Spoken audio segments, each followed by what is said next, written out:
Natural gas and oil prices are rising after Russia's threat to cut off supplies to the European Union. The international crude benchmark Brent is up 0.7% and is trading at around $105 a barrel. The cost of natural gas has also risen close to 1%. On top of fears that shipments from Russia will be restricted, the possibility of fresh stimulus in China is also fueling a rally in energy markets. This week, the central bank in Beijing said it would ramp up its support for the world's second largest economy. The country is facing a slowdown due to lockdowns in major cities like Shanghai. That's because China is facing its worst outbreak of the coronavirus since the beginning of the pandemic. The International Monetary Fund says with the right moves, China will be able to break out of its slump.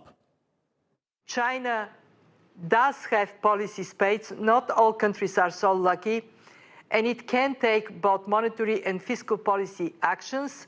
The People's Bank of China was quick to respond, already bringing down some of the key policy rates, creating conditions, especially for small and medium-sized enterprises, to continue to have access to credit.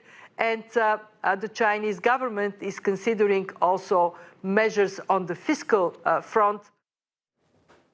Now for more, let's go to Victoria Scholar, the head of investment at Interactive Investor in London.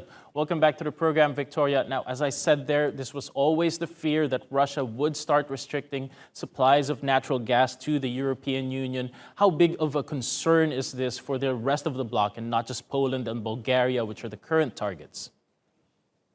Hey there. Yeah, well, it's interesting because Russia's energy exports have mostly remained online since the start of the war, with the exceptions of the sanctions that were imposed by the West and the implications there. But the reaction mainly has been negative, unsurprisingly. You know, Ukraine suggesting that Russia is blackmailing Europe over energy, and Bulgaria, which is heavily reliant on Russian gas, says this is a break of its agreement with Gazprom. So there is really a feeling that Russia is trying to weaponize its gas supply, and it's issuing a warning to Europe, essentially. It's creating a serious standoff because remember that Europe depends on Russia for about 40% of its gas even before the invasion of Ukraine. And while it is trying to reduce that dependence by 2/3 by the end of the year, it's still got a long way to go to achieve that goal. Victoria, can you tell us how this is all affecting consumers and businesses in the European Union and what the bloc is doing to help them cope? Well, clearly this has serious implications both for consumers and businesses by sharply increasing the price of gas, as we've seen today, on the threat that supplies could be cut off. Now, Italy and Germany are likely to be the most hard hit, as those are the most exposed countries in Europe. Whereas if you compare it to the UK, for example, that would be potentially okay because Russia only provides about 5% of the UK's gas supply, and the US doesn't import any Russian gas at all.